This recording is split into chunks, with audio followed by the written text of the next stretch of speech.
ചെറിയ പ്രശ്നമുണ്ട് ക്രിസ്ത്യാനികൾക്ക്. അതിനെക്കുറിച്ചൊന്ന് പറയാനാണ് താല്പര്യപ്പെടുന്നത്. വായിക്കാം.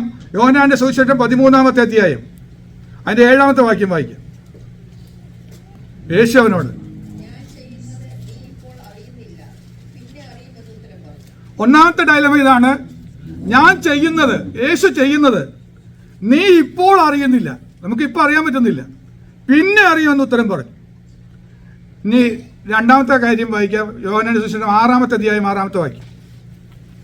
John chapter 6 verse 6.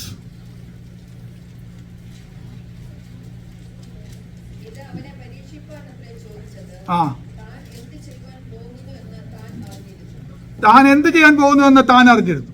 രണ്ട് വാക്യങ്ങൾ വായിച്ചപ്പോൾ നമ്മുടെ പ്രശ്നം മനസ്സിലായി. നമുക്ക് എന്ന് നേരിടുന്ന ഒരു പ്രശ്നമാണിത്.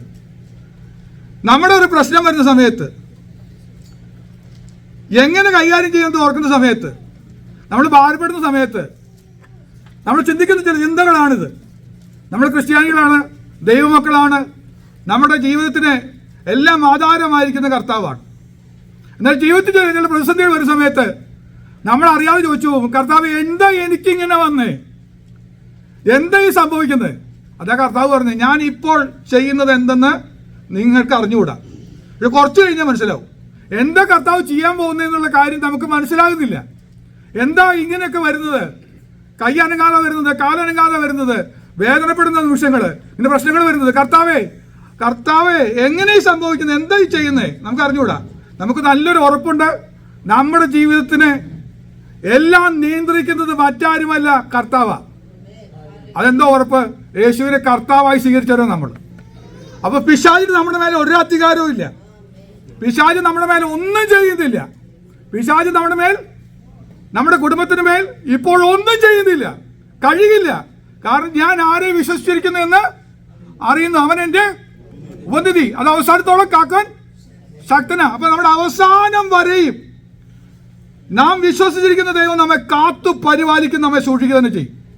അതുകൊണ്ട് ഒരു കാരണവശാലും ഒരു പൈശാചിക ശക്തിക്കും നമ്മയോ നമ്മുടെ കുടുംബത്തെയോ ആക്രമിക്കാൻ കഴിയില്ല.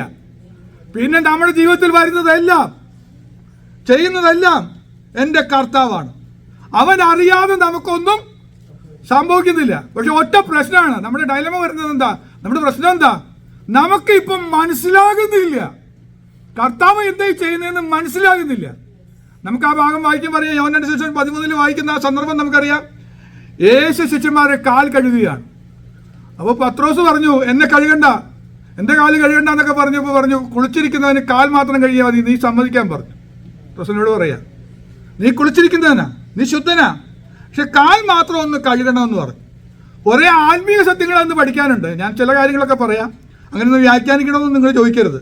ഒരു ആത്മാവിൻ്റെ ഒരു പ്രേരണയിൽ അങ്ങനെ വ്യാഖ്യാനിക്കുകയാണ്. എന്താ അതിൻ്റെ അർത്ഥം? നമ്മളൊക്കെ ദൈവമക്കളാ, യേശുവിൻ്റെ തിരുവനന്തപുരം നമ്മളെ കഴുകി ശുദ്ധീകരിച്ചതാ. എന്നാൽ കർത്താവ് ആഗ്രഹിക്കുക, ഒരു കഴുകിലും കൊണ്ട് തരാൻ പോവുക. എന്തിനു വേണ്ടിയാ ദൈവം കഴുകുന്നതെന്ന് ചോദിച്ചു കഴിഞ്ഞാൽ, കർത്താവിന് ചില പദ്ധതികൾക്ക് ഉപയോഗിക്കാൻ വേണ്ടി ആഗ്രഹിക്കുക. കർത്താവ് തൻ്റെ രാജ്യമഹത്വത്തിന് വേണ്ടി ചില പ്രവൃത്തികൾക്ക് വേണ്ടി നമ്മെ വേർതിരിക്കാൻ കഴുകാൻ ആഗ്രഹിക്കുകയാണ്.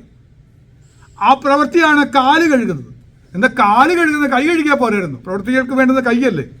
നമുക്കൊരു വാക്യം അറിയാം, നന്മ സുവിശേഷിക്കുന്നവരുടെ പാദം പർവ്വതങ്ങളിൽ എത്ര മനോഹരമാണ്. അപ്പൊ സുവിശേഷീകരണമാണ് ദൈവത്തിന്റെ ലക്ഷ്യം. സുവിശേഷീകരണം എന്ന പദ്ധതിയിലേക്ക് ദൈവരാജ്യത്തിന്റെ വിസ്തൃതി കിടക്കുന്ന സുവിശേഷണത്തിലൂടെയാണ്.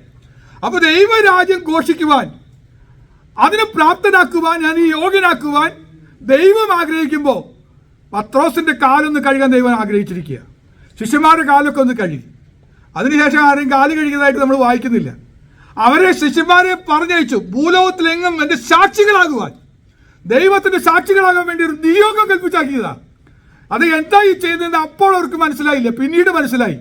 കർത്താവിന്റെ നിയോഗവുമായിട്ട് ഭൂലോകം മുഴുവൻ സഞ്ചരിക്കാനുള്ള ഒരു നിയോഗമായിരുന്നു ആ കാലുകഴുകലിലൂടെ കർത്താവ് ഒരുക്കിയതെന്ന് അവർ പിന്നീടാണ് മനസ്സിലാക്കിയത്.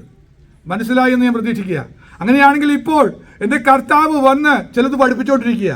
കൈയും കാലും ഒക്കെ അവൻ തൊടുന്നതെന്തിനാ, അവൻ കഴുകുന്നതെന്തിനാ? എൻ്റെ ദൈവത്തിനൊരു ഉദ്ദേശമുണ്ട്. ലോക രാജ്യങ്ങളിലൂടെ സഞ്ചരിക്കുവാൻ ചിലപ്പോൾ ദൈവം നിയോഗം തരാൻ പോകുക. അത് നമുക്ക് ഇപ്പോൾ മനസ്സിലായില്ല, അല്പം കഴിയുമ്പോൾ മനസ്സിലാകും. എത്ര പേർ വിശ്വസിക്കുന്നു? കർത്താവേ, എന്നെ കുറിച്ചുള്ള അവിടുത്തെ ഉദ്ദേശം, എന്നെ കുറിച്ചുള്ള അങ്ങയുടെ പദ്ധതി എനിക്ക് ഇപ്പോൾ മനസ്സിലാകുന്നില്ല നാഥ, എനിക്ക് മനസ്സിലാകുന്നില്ല നാഥ, എന്നെ ഒന്ന് വ്യക്തമായി കേൾപ്പിക്കണമേ, എന്നെ വ്യക്തമായി ഒന്ന് കേൾപ്പിക്കണമേ. മറ്റ് രണ്ട് കാര്യങ്ങൾ കൂടിയുണ്ട്. കാല് കഴുകുന്നതിലൂടെ യേശു പഠിപ്പിച്ചൊരു കാര്യമുണ്ട്. ഗുരുവായിരിക്കുന്ന ഞാൻ നിങ്ങളുടെ പാദം കഴുകിയെങ്കിൽ എന്ന് പറഞ്ഞാൽ എന്താണ് പഠിപ്പിക്കാൻ പോകുന്നത്? താഴ്മ പഠിപ്പിക്കുകയാണ്. ഇന്നല്ലെങ്കിൽ നാളെ പത്രോസേ, നീ വലിയ മൂപ്പനാകാൻ പോവുകയാണ്. മൂപ്പനാകുക എന്ന് മാത്രമല്ല, നമ്മുടെ ഭാഷയിൽ പറഞ്ഞ സെൻട്രൽ പാസ്റ്ററും ജനറൽ പ്രസിഡന്റും ഒക്കെ ആകാൻ പോവുക. പക്ഷേ ഞാൻ ആഗ്രഹിക്കുന്ന വിധത്തിൽ ഞാൻ നിനക്ക് ഗുരുവായിരുന്നതുപോലെ നീ ആകണം.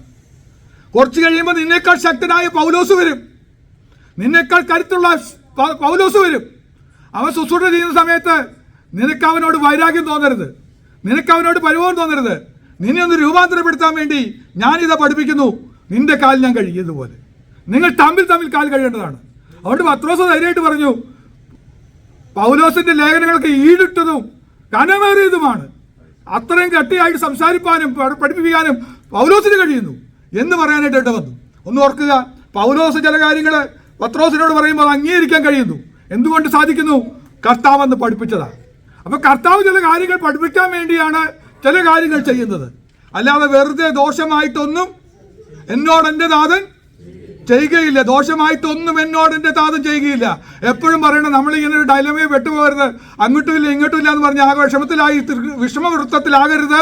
പകരം നമ്മൾ ഓർക്കണം, ദോഷമായിട്ടൊന്നും എന്നോട് എൻ്റെ താതൻ ചെയ്യുകയില്ലെന്ന് ഭക്തന്മാർ പാടിയതുപോലെ നമ്മുടെ ഹൃദയത്തിൽ ഉരുവിട്ട് പറയണം, ദോഷമായിട്ടൊന്നും അവൻ എന്നോട് ചെയ്യുകയില്ല. അപ്പൊ താഴ്മ പഠിപ്പിക്കുകയാണ്. മറ്റൊന്നും കൂടെ പറഞ്ഞാൽ ഇങ്ങനെ പറയാം, ഒരു ലീഡർഷിപ്പിലേക്ക് കൊണ്ടുവരാൻ പോകുകയാണ്. ചില കാര്യങ്ങൾ മനസ്സിലാകാതെ വണ്ണം നിന്റെ ജീവിതത്തിൽ സംഭവിക്കുന്നുവെങ്കിൽ, യേശുവിന്റെ ഒരു സ്പർശനം നടക്കുന്നുവെങ്കിൽ, യേശുവിന്റെ ഒരു സ്പർശനം നിന്റെ മേത്ത് നടക്കുന്നത് നീ തിരിച്ചറിയുന്നുവെങ്കിൽ, നീ വിചാരിച്ച പോലെയല്ല കാര്യങ്ങൾ നടക്കുന്നത്, ഒട്ടും പ്രതീക്ഷിക്കാത്തത് എന്റെ കർത്താവ് നിനക്ക് വേണ്ടി ചെയ്യുന്നുവെങ്കിൽ, കർത്താവ് ആഗ്രഹിക്കുന്നു നിനക്ക് വേണ്ടി ഒരു ലീഡർഷിപ്പ് ഒരുക്കാൻ പോവുക, ചില പദ്ധതിയിലേക്ക് ചില ശുശ്രൂഷകളിലേക്ക് കൊണ്ടുവരാൻ പോവുക. ദൈവമക്കളെ, ഇത് ദൈവജനത്തോട് പറയാൻ പറഞ്ഞ ദൂത. എന്താ ഇതിന്റെ അർത്ഥം? ഈ സഭയിൽ ചിലര് അടങ്ങി ഒതുങ്ങിയിരിക്കുന്നുണ്ട്, ദൈവം ആഗ്രഹിക്കുന്ന അവിടെ തൊടാൻ പോവുകയാണ്. അഭിഷേകത്തിന്റെ ശുശ്രൂഷകളുമായി എഴുന്നേൽപ്പിക്കാൻ പോവുകയാണ്. ചിലര് ധൈര്യമായിട്ട് കർത്താവിനോട് പ്രാർത്ഥിക്കണം, കർത്താവേ, അങ്ങ് എന്നെ എന്തേ ഏൽപ്പിച്ചാലും ഞാൻ ചെയ്തോളാം ദൈവമേ. ഒരു സമർപ്പണം ഇന്ന് വരണം. നമ്മുടെ ചെറുപ്പക്കാർക്ക് ഒരു സമർപ്പണം വേണം. സമയമായി നമ്മുടെ ചെറുപ്പക്കാർ എഴുന്നേറ്റ് പ്രകാശിക്കാൻ സമയമായിരിക്കുന്നു. ഇനി കാലങ്ങൾ അധികമില്ല. നിങ്ങളെ ഹൃദയങ്ങളെ ഉണർത്തി നിങ്ങളെ എഴുന്നേൽപ്പിച്ച് കൊണ്ടുപോകാൻ എൻ്റെ ദൈവം ആഗ്രഹിക്കുകയാണ്. രണ്ടാമത്തെ പോർഷനിൽ നമ്മൾ വായിച്ചത് ഇങ്ങനെയാണ്, ഒരു വലിയ സിറ്റുവേഷൻ വന്നിരിക്കുക. എന്താ സിറ്റുവേഷൻ? 5000 വരുന്ന പുരുഷാരം, അതിലും കൂടുതലുള്ള സ്ത്രീജന കുട്ടികളും എല്ലാം കിടക്കുക. അവർക്ക് ഭക്ഷിപ്പാൻ കൊടുക്കണം. കർത്താവ് എന്താ ചെയ്യാൻ പോകുന്നതെന്ന് കർത്താവിനറിയാം. പക്ഷെ നമ്മൾ പ്രതിസന്ധിയിലായിരിക്കുക. നമുക്ക് ചെയ്യാൻ അറിയുന്ന കാര്യം, ഈ വിഷയം പരിഹരിക്കണമെങ്കിൽ സാമ്പത്തികം വേണം. നമ്മുടെ അറിവനുസരിച്ച് എന്താ ഫിലിപ്പോസ് പറയുന്നത്? എന്താ, ഒരു 200 വെള്ളിക്കാശ് ഉണ്ടെങ്കിൽ പോലും തികയില്ല. എസ്റ്റിമേറ്റ് എടുത്തു നോക്കിയാൽ നമ്മുടെ കയ്യിലെ പൈസ കൊണ്ട് ഒരു കാര്യവും നടക്കില്ല, സാധ്യമല്ല. ഫൈനാൻഷ്യലായിട്ടുള്ള പ്രശ്നം വന്നിരിക്കുക, വലിയ ഒരു പ്രതിസന്ധി വന്നിരിക്കുക. എങ്ങനെ കൈകാര്യം ചെയ്യണമെന്ന് നമുക്കറിഞ്ഞൂടാ. ഇത് കർത്താവ് നമുക്ക് വേണ്ടി എങ്ങനെ ചെയ്തു തരും? നമുക്ക് ഒരേ പിടുത്തം കിട്ടുന്നില്ല. നമ്മൾ ലോട്ടറി എടുക്കാനൊന്നും പോകുന്നില്ല, ഇനി അതിലടിക്കൊന്നും പ്രതീക്ഷിക്കാനില്ല. നമ്മെ സ്നേഹിച്ചിട്ട് ആരെങ്കിലും കൊണ്ടുവന്നു തരുന്നു പ്രതീക്ഷിക്കാനുമില്ല. പക്ഷെ കർത്താവ് പറയുന്നത് നമ്മൾ ചിന്തിക്കുന്ന വിധമേ അല്ല. നമ്മുടെ ചിന്തയിൽ പ്രശ്നം പരിഹരിക്കണമെങ്കിൽ പൈസ വേണം, വെള്ളിക്കാശ് വേണം. എന്നാൽ കർത്താവിന് പരിഹരിക്കാൻ വെള്ളിക്കാശ് വേണ്ട.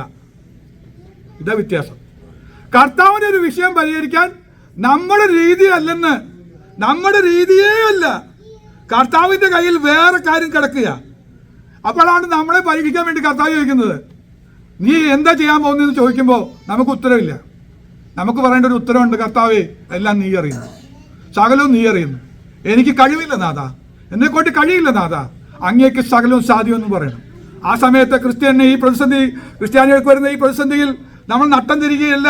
ആ സമയത്ത് പറയണം, കർത്താവേ, പരിഹരിക്കാൻ കഴിയുന്നവൻ എന്നോട് കൂടെയുണ്ട്, നീ ഒന്ന് കൽപ്പിച്ചാൽ ഞാൻ അനുസരിക്കാം. കർത്താവേ, നീ ചെയ്യാൻ പോകുന്ന വഴി എനിക്കറിയില്ല, പക്ഷെ അങ്ങേക്ക് സകലവും അറിയാം. അങ്ങയുടെ ശക്തി ഇപ്പോൾ പുറപ്പെടട്ടെ. അന്ത്രയോസ് പറയുക, ഈ സമയത്ത് വേണ്ടുന്ന കാര്യം സമർപ്പണമാ. നമ്മുടെ ജീവിതത്തിൽ ഈ സമയത്ത് വേണ്ടുന്നത് എന്താണ്? സമർപ്പണമാ. അന്ത്രയോസ് പറയുന്നു, ഞാൻ സമർപ്പിക്കുക. 5 അപ്പം കിട്ടിയിട്ടുണ്ട്, ഒരു ബാലിന്റെ കയ്യിൽ നിന്ന് 5 അപ്പം കണ്ടു കിട്ടിയിട്ടുണ്ട്. ഇതേ ഉള്ളു കർത്താവേ, നിനക്ക് വല്ലതും ചെയ്യാൻ കഴിയൂ. ഇതാണ് സമർപ്പണം. നമ്മുടെ ക്രിസ്ത്യൻ ഡൈലമയുടെ 2ാമത്തെ ഘട്ടം വരുന്ന സമയത്ത് നമ്മൾ പറയേണ്ട സമർപ്പണമാണ്. കർത്താവേ, എന്നെ കൊണ്ട് ഇത്രേ കഴിയുള്ളൂ, എന്നിൽ ഇത്രയേ ഉള്ളൂ, എൻ്റെ അവസ്ഥ ഇന്നതാണ്. കർത്താവേ, അങ്ങയുടെ കയ്യിൽ ഏൽപ്പിക്കുന്നതെന്ന് പറഞ്ഞ് ഒരു സമർപ്പണം ചെയ്താൽ അവൻ വാഴ്ത്തി നുറുക്കി അനുഗ്രഹിച്ചു തരാൻ പോവുകയാണ്. അവന്റെ അനുഗ്രഹകരം ആ സമർപ്പണത്തിന്മേൽ വ്യാപരിക്കും. എത്ര പേർ വിശ്വസിക്കുന്നു? പലപ്പോഴും ദേവദാസന്മാർ പറയും, പ്രസംഗിച്ചു കഴിയുമ്പോൾ പറയും, സമർപ്പിക്കുന്നവർ കണ്ണുകളടച്ച് കരങ്ങൾ ഉയർത്തി ഒന്ന് സ്തോത്രം ചെയ്താട്ടെ എന്നൊക്കെ പറയും. നമ്മൾ അവരെ സന്തോഷിപ്പിക്കാൻ വേണ്ടി ഒരു കൈയൊക്കെ പൊക്കിയത് സമർപ്പണത്തോടെ ഒന്നും അല്ലെന്ന് മാത്രം. എന്നാൽ സമർപ്പണത്തോടെ ആണെങ്കിൽ ആ ഉയർത്തിയ കരങ്ങളുടെ മധ്യേ എൻ്റെ ദൈവത്തിന്റെ കരം ചലിച്ച് നമ്മെ അനുഗ്രഹിക്കും. അവൻ നുറുക്കിത്തരും, അവൻ വാഴ്ത്തിത്തരും, അവൻ നുറുക്കിത്തരും. അതിന് പ്രത്യേകത പ്രശ്നം പരിഹരിക്കുക മാത്രമല്ല, ഒരു 12 കൊട്ട ശേഷിപ്പും കൂടെ വരും. കർത്താവ് ചെയ്തു കഴിഞ്ഞാൽ പ്രശ്നം പരിഹരിക്കപ്പെടുക മാത്രമല്ല, ഒരു ശേഷിപ്പും കൂടെ ഒരുക്കി തരും. അപ്പോൾ കർത്താവ് നമുക്ക് വേണ്ടി ചെയ്യുന്ന കാര്യങ്ങൾ, സ്തോത്രം, എന്താണെന്ന് നമുക്കറിയില്ല. അത് അറിയണമെങ്കിൽ എന്ത് ചെയ്യണം? സമർപ്പിക്കണം. നമ്മൾ സമർപ്പിച്ചു കഴിഞ്ഞാൽ കർത്താവ് പ്രവർത്തിച്ചു കൊടുക്കും. അവൻ പ്രവർത്തിച്ചാൽ പ്രശ്നങ്ങൾ പരിഹരിക്കപ്പെടും. അപ്പോൾ 2 ഡയലമയിലും നമ്മുടെ പ്രശ്നങ്ങൾ മനസ്സിലാക്കി കഴിഞ്ഞു. ഇനി നമ്മുടെ പ്രശ്നം എന്താണെന്ന് വെച്ച് കഴിഞ്ഞാൽ, നമ്മൾ ചില കാര്യങ്ങൾ അറിയുന്നില്ല.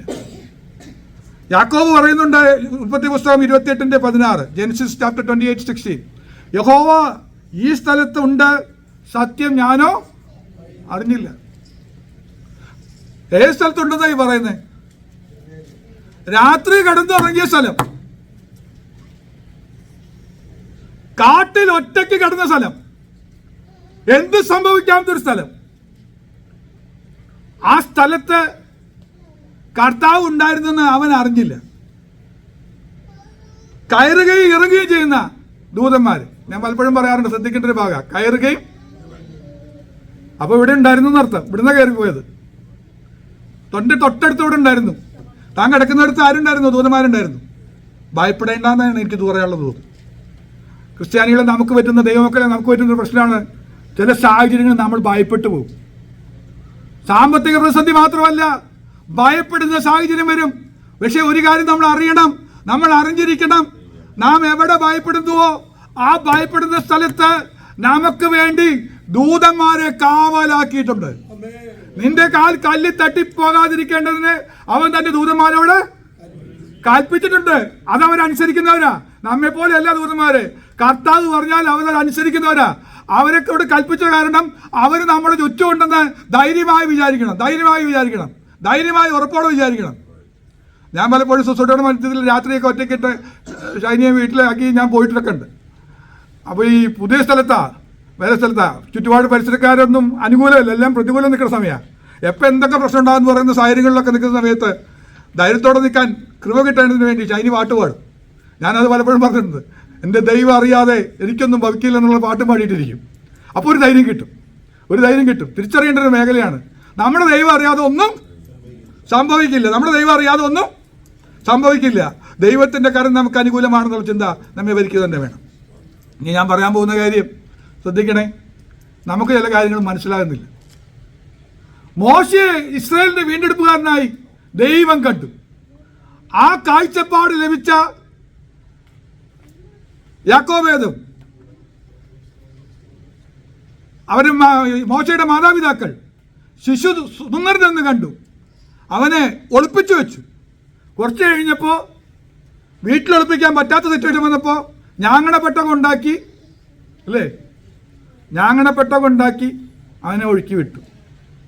ഫറവന്റെ പുത്രി വന്നു, കൊച്ചിനെ കണ്ടു. കൊച്ചിനെ കണ്ടപ്പോൾ നമുക്കറിയാം അടുത്ത സംഭവിക്കേണ്ട കൊല്ലേണ്ടതാണ്. എന്നാൽ ഒരു അത്ഭുതം നടക്കുന്നുണ്ട്. അന്ന് ഇസ്രായേൽ മക്കളുടെ ഒരു വീട്ടിലും ഒരു ആൺകുട്ടിയും നിലവിളിക്കുന്നില്ല. നിലവിളിച്ച ആൺകുട്ടികളുടെ തലയെല്ലാം അറുക്കപ്പെട്ടു പോയി. എന്നാൽ അന്നു മുതൽ മോശയുടെ വീട്ടിൽ മോശ സുരക്ഷിതനായി വളരാൻ തുടങ്ങി. നമ്മൾ കൊട്ടാരത്തിൽ വളർന്നു എന്ന് പറയുന്നത്, ഞാനങ്ങനെ പറയില്ല. കൊട്ടാരത്തിലല്ല വളർന്നത്, ആണോ? ഫറവന്റെ പുത്രി പറഞ്ഞത്, ഈ കുഞ്ഞിനെ നീ കൊണ്ടുപോയി അവനെ മുല കൊടുത്ത് വളർത്തണം, മുല കൊടുത്ത് മാറിയതിനു ശേഷം തിരിച്ചു കൊണ്ടുവരാൻ പറഞ്ഞു. നിങ്ങൾ വായിച്ചിട്ടുണ്ടോ? 2:9 തോന്നുന്നു. ഒന്ന് എടുത്തു നോക്കി, പുറപ്പാട് പുസ്തകം. ആ, നീ ഈ പൈതലിനെ കൊണ്ടുപോയി മുല കൊടുത്ത് വളർത്തണം. അടുത്തത്, ഞാൻ നിനക്ക് ശമ്പളം തരാം. നീ കൊണ്ടുപോയി വീട്ടിൽ കൊണ്ടുപോയി വളർത്തിക്കോ, നിനക്ക് ശമ്പളം തരാം. അടുത്തത്, സ്ത്രീ പൈതലിനെ എടുത്തുകൊണ്ടുപോയി മുല കൊടുത്ത് വളർത്തി. അടുത്ത വാചകം കൂടെ, വളർന്ന ശേഷം. അതിനുശേഷമാണ് കൊട്ടാരത്തിൽ കൊണ്ടുവന്നത്. ശരിയായോ? ശരിയായോ? നമുക്ക് മനസ്സിലായില്ല എന്താ സംഭവിക്കാൻ പോണെന്ന്. എൻ്റെ വീട്ടിൽ എൻ്റെ കുഞ്ഞ് കിടന്ന് കരഞ്ഞാൽ അവൻ്റെ തല പോകും. പക്ഷെ ദൈവം പദ്ധതി ഒരുക്കിയത് എന്താ അറിയോ? ഓർഡർ ഇടിച്ചെന്ന്. നിന്റെ കുഞ്ഞിനെ നീ എവിടെ വളർത്താൻ ആഗ്രഹിച്ചു, നിന്റെ വീട്ടിൽ നിന്റെ കൂടെ കടത്തി വളർത്താൻ ആഗ്രഹിച്ചെങ്കിൽ അത് തന്നെ സാധിപ്പിച്ചു തരാൻ ദൈവത്തിന്റെ പദ്ധതി എന്താ? ഒരു പുത്രി, ഫറവോന്റെ പുത്രിക്ക് അധികാരം കൊടുത്ത് പറയുക, ഞാൻ ശമ്പളം കൂടെ തരാൻ. ദൈവത്തിന്റെ പദ്ധതി എത്ര വലുതാ, നമ്മൾ അറിഞ്ഞില്ല, നമുക്ക് അറിഞ്ഞുകൂടാ. ഇതെങ്ങനെ സംഭവിക്കാൻ പോകുന്നതെന്ന് അറിഞ്ഞുകൂടാ, എങ്ങനെ സംഭവിക്കാൻ പോകുന്നതെന്ന് അറിഞ്ഞുകൂടാ. നമ്മൾ അറിയാത്ത കാര്യം ദൈവം പ്രവർത്തിക്കുന്ന വിധം ഓർത്താൽ നന്ദിയോടെ നമ്മുടെ ദൈവത്തെ സ്തുതിക്കേണ്ടി വരും. Hallelujah, hallelujah. സ്വന്തം വീട്ടിലെ കുഞ്ഞിനെ പാല് കൊടുത്ത് വളർത്തുക, കുഞ്ഞ് കരഞ്ഞോളാൻ പറയുക, കരഞ്ഞോളാൻ പറയുക. നീ കരഞ്ഞോ മോനെ, കൊല്ലാൻ ഒരാളും വരില്ല. കൽപ്പനയായിട്ട് ഇവിടെ കിടക്കുന്നുണ്ട്. ഓർഡർ കൊടുത്തിരിക്കുന്നത് ദൈവത്തിന്റെ വകയാണ്. സ്തോത്രം, സ്തോത്രം. നിന്റെ തലമുറയെ കർത്താവ് കണ്ടിട്ടുണ്ടെങ്കിൽ, നിന്റെ തലമുറയെ കർത്താവ് വേർതിരിച്ചിട്ടുണ്ടെങ്കിൽ, ഒരു നിയോഗം കർത്താവ് തന്റെ തലമുറയ്ക്ക് കൊടുത്തിട്ടുണ്ടെങ്കിൽ സംശയിക്കേണ്ട, സംശയിക്കേണ്ട. അതിനെ നിനക്ക് തന്നെ വളർത്താനും, നീ ആഗ്രഹിക്കുന്നത് വളർത്തി അവനെ കൊണ്ടെത്തിക്കേണ്ടടുത്ത് കൊണ്ടെത്തിക്കാനും നിന്നെ കൊണ്ട് സാധിക്കുമെന്ന്. അവനെ ഏത് ഉയരത്തിൽ കൊണ്ടെത്തിക്കണമോ, ഒരു കൊട്ടാരത്തിൽ കൊണ്ടെത്തിക്കണമോ, അവനെ അടുത്ത് തന്നെ കൊണ്ടെത്തിക്കാൻ കഴിയുമൊക്കെ വേണം. ദൈവത്തിന്റെ പ്രവൃത്തി നടക്കുന്നത് നമ്മൾ തിരിച്ചറിഞ്ഞ് ആമേൻ പറയണം. നീ അത്ഭുതപ്പെട്ടു പോയത് എന്താണെന്നറിയോ? മോശയെക്കുറിച്ചുള്ള ശുശ്രൂഷ ദൈവത്തിന്റെ നിയോഗം വീണ്ടെടുപ്പുകാരനാക്കാനാ. പക്ഷെ അവന് പറ്റിയ ഒരു അബദ്ധം മൂലം അവൻ നേരെ മരുഭൂമിയിലേക്ക് പോവുക. ഇത്രോയിൻ്റെ ആടുകളെ മേയ്ക്കാനായിട്ട് പോകുന്നൊരു സിറ്റുവേഷനൊക്കെ കാണുന്നുണ്ട്. നമ്മൾ അത്ഭുതപ്പെടും, എന്താ കർത്താവ് ഈ ചെയ്യുന്നേ? മോശേനെ എന്തിനാ അങ്ങോട്ട് കൊണ്ടുവിട്ടേ? ആടിനെ മേയ്ക്കാൻ വേണ്ടി വിട്ടതെന്താ?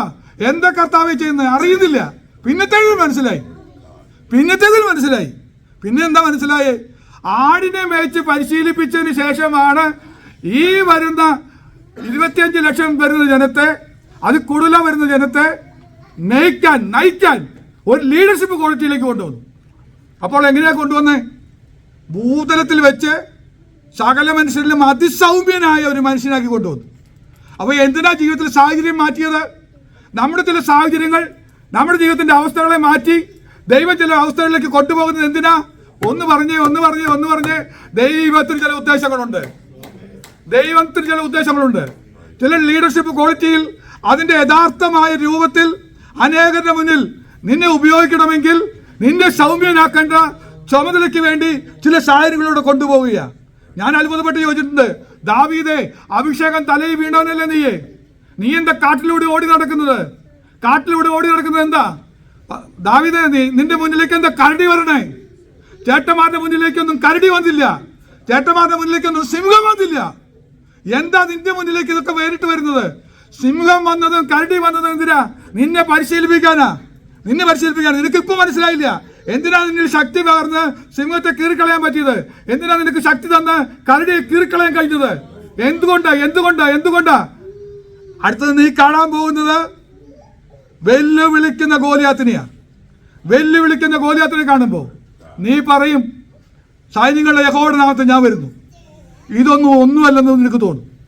ജീവിതത്തിൽ വരാൻ പോകുന്ന പ്രതിസന്ധിക്ക് മുമ്പേ ചെറിയ കാര്യങ്ങൾ, ചില അപൂർവ സംഭവങ്ങൾ, പരീക്ഷയുടെ ശോധനയെങ്കിൽ അഗ്നിശോധനയെങ്കിൽ ചില അപൂർവ കാര്യങ്ങൾ സംഭവിച്ചു പോയി എന്ന് വെച്ച് നിങ്ങൾ അതിശയിച്ചു പോകരുത്. നിങ്ങൾ പേടിക്കണ്ട. അതിലും വലുത് കിടക്കാൻ പോവുകയാ. അതിലും വലിയ പ്രതിസന്ധികൾ വരാൻ പോകുന്നുണ്ട്. അത് കാണുമ്പോ അവിടെ നിവരം നിൽപ്പാൻ, അവിടെ ശക്തരായി നിൽപ്പാൻ നിന്നെ ശക്തീകരിക്കുന്ന ദൈവത്തിന്റെ കൃപയാണ് വ്യാപരിക്കുന്നത്. ഇത് തിരിച്ചറിഞ്ഞാൽ നമ്മൾ ദൈവത്തെ സ്തുതിക്കുക തന്നെ ചെയ്യും. ഇനിയും ഞാൻ പറയാൻ പോവുക, നോഹയോട് കർത്താവ് പറഞ്ഞു പെട്ടകം പണിയണമെന്ന് പറഞ്ഞു, കപ്പൽ പണിയണമെന്ന്. നമുക്കതിൽ അത്ഭുതമൊന്നും തോന്നുന്നില്ല. പക്ഷെ നോഹയുടെ കാലത്ത് നോഹയ്ക്ക് അതൊരു അത്ഭുത. എന്താ കാര്യം?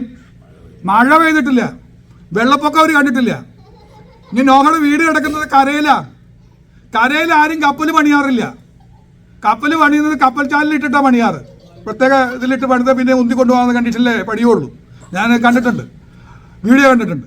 അപ്പോൾ ഞാൻ അത്ഭുതത്തോടെ നോക്കിയിട്ടുണ്ട്. കരയിലിട്ട് പണിതാൽ ഇത് കരയിൽ നിന്ന് വലിച്ചു കൊണ്ടുപോകാനൊന്നും പറ്റില്ല. അപ്പോൾ കർത്താവ് പറഞ്ഞത് ഒരു പെട്ടകം പണിയാൻ പറഞ്ഞു. ഇതുകൊണ്ട് ജനങ്ങളെ അത്ഭുതപ്പെട്ട് നിന്നത്. ഇതെങ്ങനെ കടലിൽ പോയി സഞ്ചരിക്കും? ഇത് വെള്ളത്തിലൂടെ എങ്ങനെ പോകാനാ നീ? നടക്കുന്ന കാര്യമല്ല. പക്ഷെ കർത്താവ് പറഞ്ഞ കാര്യം നോഹ വിശ്വസിച്ചു, അത് അവന് നീതിയായി. സ്തോത്രം.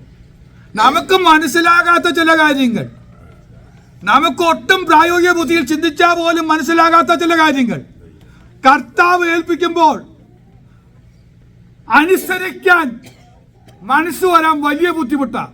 കഴിഞ്ഞ ദിവസങ്ങളിലൊക്കെ ഞാൻ ഓർമ്മപ്പെടുത്തിയ കാര്യം അത്. നമുക്ക് വിചാരിക്കും കർത്താവ് പറഞ്ഞാൽ ഞാൻ അനുസരിക്കുന്നു. പക്ഷെ ചില കാര്യങ്ങൾ നമ്മുടെ ബുദ്ധിക്ക് യോജിക്കില്ല. ബുദ്ധിക്ക് യോജിക്കാത്ത, ബുദ്ധി കൊണ്ട് ചിന്തിച്ചാൽ അതിന് ഉത്തരം കിട്ടാത്ത ചില കാര്യങ്ങൾ കർത്താവ് നമ്മളോട് പറയും. കർത്താവുമായിട്ട് സംസാരിക്കുന്നവർക്ക് അത് അറിയുകയുള്ളൂ. കർത്താവുമായിട്ട് ബന്ധമുള്ളവർക്ക് അതൊക്കെ മനസ്സിലാവുകയുള്ളൂ. ഇല്ലാത്തവർക്ക് മനസ്സിലാവില്ല, വെറും ഒളിവാക്കായി തോന്നും. അങ്ങനെയല്ല. കർത്താവുമായി നിരന്തരമായി സംസർഗം ഉണ്ടെങ്കിൽ, അവനുമായിട്ട് ഒരു കണക്ഷൻ ഉണ്ടെങ്കിൽ അവൻ നമ്മളോട് സംസാരിക്കും. പക്ഷെ നമ്മുടെ ബുദ്ധിക്ക് അത് യോജിക്കാതെ വരുമ്പോൾ അനുസരിക്കാൻ ബുദ്ധിമുട്ട് വരും. അവിടെയാണ് ദൈവത്തിൻ്റെ മഹത്വം കാണണമെങ്കിൽ അനുസരിച്ചാൽ നമ്മൾ ദൈവത്തിൻ്റെ മഹത്വം കാണും. വിശ്വസിച്ചാൽ മാത്രമല്ല, അനുസരിച്ചാലും ദൈവത്തിൻ്റെ മഹത്വം കാണും. കപ്പലിനെ കൊണ്ടുപോകാൻ വെള്ളം നോഹയുടെ പെട്ടകത്തിൻ്റെ അടുത്തേക്ക് വന്ന് പെട്ടകത്തെ ഉയർത്തിയെങ്കിൽ, സ്തോത്രം. നിന്നെ കൊണ്ട് ദൈവം ചെയ്യിച്ച ചില കാര്യങ്ങൾ പാഴ്പണിയാണെന്ന് നിനക്ക് തോന്നുമ്പോൾ, ചില വീട്ടിൽ പോയി സുവിശേഷം പറഞ്ഞെന്നേ, ചില നിയോഗം കിട്ടി പറഞ്ഞു, അവർ കേട്ടിരുന്നതല്ലാതെ റെസ്പോൺസ് ഒന്നും കണ്ടില്ല. നമ്മളപ്പോൾ വിചാരിച്ചു വെറുതെ പോയി അവരോടൊക്കെ പറയാൻ പോയിട്ട് വെറുതെ നാണം കിട്ടും. എന്തിനാ അവിടെയൊക്കെ പോയി ഈ വലിയ സാക്ഷിയൊക്കെ പറഞ്ഞെന്ന് കുറച്ച് വിഷമിക്കുക. പക്ഷെ ഒരു കാര്യം ഞാൻ പറയാം, നിന്നെക്കൊണ്ട് ദൈവം പണിയിച്ചത് പാഴ്പണിയല്ല. നിന്നെക്കൊണ്ട് ദൈവം പറയിച്ചത് പാഴ്പണിയല്ല. അവിടെ വെള്ളം പൊക്കുന്ന ഒരു ദിവസമുണ്ട്. നീ പണിത പണിയെ ഉയർത്തുന്ന ഒരു ദിവസമുണ്ട്. ദൈവത്തിന്റെ ശക്തി വ്യാപരിക്കുന്ന തിരിച്ചറിയുന്ന ദൈവമക്കൾ എത്ര പേരുണ്ട്? സ്തോത്രം പറഞ്ഞാട്ടെ. കഴിഞ്ഞ നാളുകളിൽ ദൈവം എന്നെ കൊണ്ട് പറയിച്ചതും, ദൈവം എന്നെ കൊണ്ട് നയിച്ചതും, ദൈവം എന്നെ കൊണ്ട് ഉപയോഗിച്ചതുമായ കാര്യങ്ങൾ ഒന്നും വൃഥാവല്ല. സമയം വരാൻ പോകുക. കിളിവാതിലുകൾ തുറക്കുന്ന, സ്വർഗത്തിന്റെ കിളിവാതിലുകൾ തുറക്കുന്ന ചില നിമിഷങ്ങൾ വരാൻ പോകുക. ആ സമയത്ത് ഉയർത്തേണ്ട ചില വിഷയങ്ങളെ ഉയർത്തിക്കൊണ്ടുവരിക തന്നെ ചെയ്യും. ചില കുടുംബങ്ങളുടെ വിടുതൽ കാണാൻ പോകുക. അല്പജനം എന്ന് വെച്ചാൽ 8 പേർ പട്ടണത്തിലൂടെ രക്ഷ പ്രാപിച്ചതുപോലെ ചില കുടുംബങ്ങളെ, ചില വ്യക്തികളെ ദൈവം നിനക്ക് തരാൻ പോകുക. വിശ്വാസത്തോടെ പറഞ്ഞാട്ടെ, എന്നെ ദൈവം ഉയർത്തിയത്, എന്നോട് പറഞ്ഞ ചില കാര്യങ്ങൾ ഞാൻ ചെയ്തത് പാഴ്പണിയല്ല. നിരാശപ്പെടേണ്ട. നിരാശയുടെ വാക്കൽ കേട്ട് നിങ്ങൾ വിഷമിക്കണ്ട. അവൻ തക്ക സമയത്ത് ഉയർത്തുന്നതാകിയാൽ അവന്റെ ബലമുള്ള കൈകളിൽ താഴെ നിന്ന് സ്വാതന്ത്ര്യം ചെയ്തു തുടങ്ങിയാട്ടെ. സദാരവ നീതനാരവ ഉടാജക. തീച്ചൂളയായാലും സിംഹക്കൊഴിയായാലും നമുക്കൊന്നും മനസ്സിലാകില്ല. പ്രമാണം വിട്ട് ഞാൻ ഒന്നും കഴിച്ചിട്ടില്ല, പ്രമാണം വിട്ട് ഞാൻ ഒന്നും ചെയ്തിട്ടില്ല. എന്നിട്ട് എനിക്ക് കിട്ടാൻ പോകുന്നത് തീച്ചൂളയാ. എബ്രായ ബാലന്മാരെ, നിങ്ങൾക്ക് എന്താ ഇങ്ങനെ വരുന്നേ? നിങ്ങൾ എന്തു ചെയ്തു? പ്രമാണം അനുസരിച്ചവരല്ലേ നിങ്ങൾ? വേർപാട് അനുഷ്ഠിച്ചവരല്ലേ നിങ്ങൾ? സത്യത്തിന് വേണ്ടി നിന്നവരല്ലേ നിങ്ങൾ? നിങ്ങൾക്ക് വേണ്ടി വരുന്നത് തീച്ചൂളയാണോ? മനസ്സിലാകുന്നില്ല. കർത്താവേ, എന്താ ഈ തീച്ചൂളാന്ന് മനസ്സിലാകുന്നില്ല. ആ സമയത്ത്, ഈ ഡൈലമ വരുന്ന സമയത്ത്, തീച്ചൂളയുടെ അനുഭവം വരുന്ന സമയത്ത്, ദൈവമക്കളെ, നമ്മൾ ചെയ്യേണ്ട കാര്യം അവിടെ പഠിപ്പിക്കുന്നുണ്ട് എബ്രായ ബാലന്മാർ. എന്താ പഠിപ്പിക്കുന്നത്? അവർ വിശ്വാസത്തോട് വീര്യം കൂട്ടിയിട്ട് പറഞ്ഞു, ഞങ്ങൾ സേവിക്കുന്ന ദൈവം ഞങ്ങളെ രക്ഷിച്ചാലും ഇല്ലെങ്കിലും ഞങ്ങൾ ഈ ബിംബത്തെ വണങ്ങുകയില്ല. ജീവിതത്തിലെ ഈ പ്രതിസന്ധിയുടെ മധ്യത്തിൽ, ഈ തീച്ചൂളയുടെ നടുവിൽ കർത്താവ് എന്താ ചെയ്യാൻ പോകുന്നത് നമുക്കറിയില്ല. കരിഞ്ഞു പോയില്ലെന്നൊന്നും അറിയില്ല. പക്ഷെ ഞാൻ ആരെ വിശ്വസിച്ചിരിക്കുന്നു അതൊന്ന് ഉറപ്പിച്ചിട്ട് ആ വിശ്വാസത്തോട് വീര്യം കൂട്ടി പറയണം, ഇതിൽ ഞാൻ പതറുകയില്ല, ഇത്തരം പ്രതിസന്ധിയിൽ ഞാൻ പതറുകയില്ല, തീച്ചൂളയിൽ ഞാൻ പതറുകയില്ല. എനിക്ക് മുമ്പേ ഒരു ചരിത്രം എഴുതി വെച്ചിരിക്കുക. തീച്ചൂളയിൽ ഇറങ്ങി വരുന്ന ഒരു നാലാമൻ ഉണ്ടെന്ന് ചരിത്രം എഴുതി വെച്ചിട്ടുണ്ടെങ്കിൽ, എന്റെ ജീവിതത്തിലെ ഈ തീച്ചൂളയിൽ എന്നെ ചുട്ടുകരിക്കുന്ന ചില അനുഭവങ്ങൾ, ഈ അനുഭവങ്ങളിൽ ഞാൻ തകർന്നു പോകില്ല. ഹല്ലേലൂയ. എന്നെ രക്ഷിക്കുന്നവൻ, ഞാൻ സേവിക്കുന്നവൻ, എന്റെ ഉടയവനും ഞാൻ സേവിച്ചു വരുന്നവനുമായ എന്റെ ദൈവം ഈ പ്രതിസന്ധിയിൽ ഇറങ്ങി വരും. ചിന്തിക്കാൻ പോയാൽ എത്രയോ കാര്യങ്ങൾ നടക്കുന്നത്. പൗലോസിന്റെ കപ്പൽ യാത്രയൊക്കെ നമുക്കറിയാം. പൗലോസിനോട് തലേ രാത്രി ദൂതൻ വന്ന് പറയുക, താൻ്റെ ഉടയവനും താൻ സേവിച്ചിരുന്നവനായ ദൈവം പറയുക, നിന്റെ പ്രാണന് ഒന്നും ഭവിക്കുകയില്ല. നീ വിചാരിച്ച പോലെയല്ല യാത്ര എന്ന് മാത്രം. നിന്നെ കൊണ്ടെത്തിക്കാൻ എന്ത് വേണം? ഒന്നെങ്കിൽ ഒരു കപ്പലോ ഒരു പടകോ ഒക്കെ വേണം. പക്ഷെ കർത്താവിന് നിന്നെ റോമെ കൊണ്ടെത്തിക്കാൻ ഒരു പല കഷ്ണമായാലും മതി. എത്ര പേർക്ക് മനസ്സിലായി അറിഞ്ഞൂടാ? നമ്മൾക്ക് പ്രതീക്ഷിക്കുന്നത് എന്നെ, ഞാൻ ആഗ്രഹിക്കുന്ന തുറമുഖത്തെത്താൻ, ഞാൻ ആഗ്രഹിക്കുന്നിടത്ത് എത്താൻ ഇന്നത് വേണമെന്ന് നീ പറയുമ്പോൾ കർത്താവ് പറയാ, ഇതൊന്നും ഇല്ലെങ്കിലും, ഇതാ ക്രിസ്ത്യൻ വിശ്വാസം. ഇതൊന്നും ഇല്ലെങ്കിലും നിന്നെ അവിടെ എത്തിക്കാൻ ഞാൻ വിശ്വസ്തനാണ്. ആ ദൈവത്തിൽ നമുക്ക് ഉറച്ചിരിക്കാം. കർത്താവ് നമുക്ക് വേണ്ടി ചെയ്യുന്നത് ദോഷങ്ങളൊന്നും ചെയ്യില്ല, നന്മയ്ക്കായി ചെയ്യുന്നു ദൈവത്തിൽ പൂർണ്ണാശ്രയം വയ്ക്കാൻ ദൈവം നമ്മെ സഹായിക്കുമാറാണ്.